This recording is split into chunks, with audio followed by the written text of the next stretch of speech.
हजरत उमर फारूक रज़ियल्लाहु ताला अन्हु का किताबों में लिखा है, मिस्र के गवर्नर उन्होंने एक बुरी रस्म के मुतालिक खत लिख करके भेजा। दरियाए नील सूख जाता था हर साल, वहाँ के लोग अपनी 16 साल की एक नौजवान लड़की को ज़बह करते, उसकी बलि चढ़ाते थे और खून जो है दरियाए नील में बहाते। उनका अकीदा था बलि देने के बाद फिर दरिया जोश मारकर ऊपर आ जाता था। हर साल ऐसा होता था। उन्होंने जब इस्लामी हुकूमत वहाँ आ गई तो लोगों ने वहाँ के गवर्नर से, जो मुसलमान थे, सहाबी थे, उनसे पूछा, हर साल हमारा मामूल है, इस साल भी आप इजाज़त दें, जुलूस निकालेंगे, एक लड़की को ज़बह करेंगे, उसका खून डालेंगे। उन्होंने कहा मैं तो ये काम नहीं करूँगा, और अगर ऐसा है तो देखा जाएगा। वो खामोश रहे। दरियाए नील हकीकत में सूख गया, पानी नीचे चला गया, लड़की की बलि नहीं दी। तो याद रखना, शैतान इस तरह की हरकतें तुम्हें करके दिखाएगा ताकि तुम्हारा अकीदा खराब हो जाए। उस गवर्नर ने हजरत उमर के पास खत लिखा कि इसका क्या करूं, ये कैसे हल निकालूं। हजरत उमर फारूक रज़ियल्लाहु ताला अन्हु ने जवाब में 2 खत भेजे, एक गवर्नर के नाम और एक दरियाए नील के नाम। दरियाए नील दरिया है, क्या दरिया भी खत पढ़ता है? दरिया भी बातचीत करता है? हाँ, रसूल के गुलामों के साथ हर चीज बातचीत करती है, हर चीज बातचीत करती है। हजरत उमर ने एक खत गवर्नर के नाम पर लिखा, तुम फिक्र मत करो, तुम अपने काम पर बाकी रहो, रसूलुल्लाह की शरीयत का निफाज कायम रहे। और रही बात दरिया जो सूखता है, मैं इसको लेटर लिख रहा हूँ। इसको खत लिखा, क्या? बिस्मिल्लाहिर्रहमानिर्रहीम। ऐ नील, यह खत उमर इब्न खत्ताब रसूलुल्लाह के खलीफा की तरफ से दरियाए नील के लिए। मैं कहता हूँ, ऐ नील, अगर तू अपनी मर्जी से बहता है तो हमें तेरे पानी की जरूरत नहीं, और अगर तू अल्लाह के हुक्म से बहता है तो उमर इब्न खत्ताब रसूल की खिलाफत को जो कायम किया है, हुक्म देता है कि अल्लाह के हुक्म से जारी हो जा। इतना लिखा और कहा, ये दरियाए नील को देना और ये मिस्र के गवर्नर को देना। खत लेकर के कासिद आया, कासिद ने गवर्नर को खत पकड़ा है, गवर्नर के नाम पर था, वो पहुंचा, दरियाए नील के नाम पर था, जो दरियाए नील को दिया गया। उस वक्त मौजूद मिस्र के सारे लोग शाहिद हैं, उसी वक्त दरियाए नील का पानी जोश मारकर 16 गज ऊपर आ चुका था।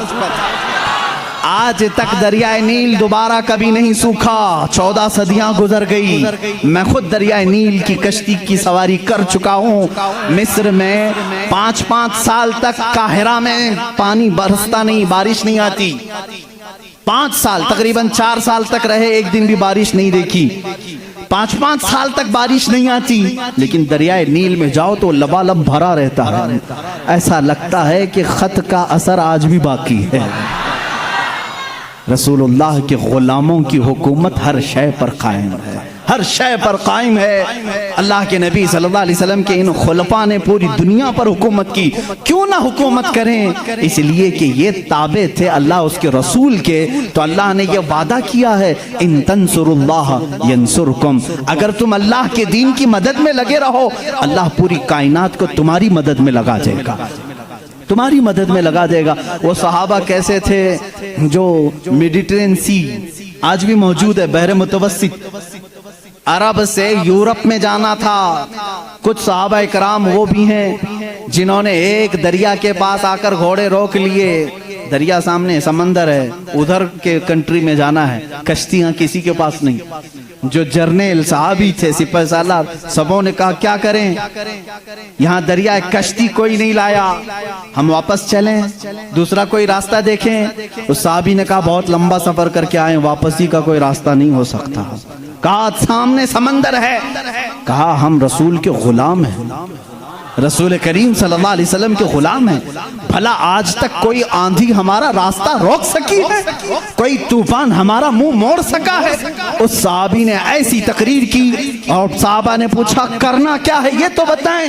सिपहसालार साहबी ने कहा अल्लाह का नाम लो, घोड़े दौड़ाओ, समंदर में चलते चलो। वो साहबा कहते हैं सिपहसालार साहबी आगे बढ़ते रहे, समंदर में घोड़े दौड़ते रहे, यहाँ तक के पूरे समंदर का सफर तय हो गया।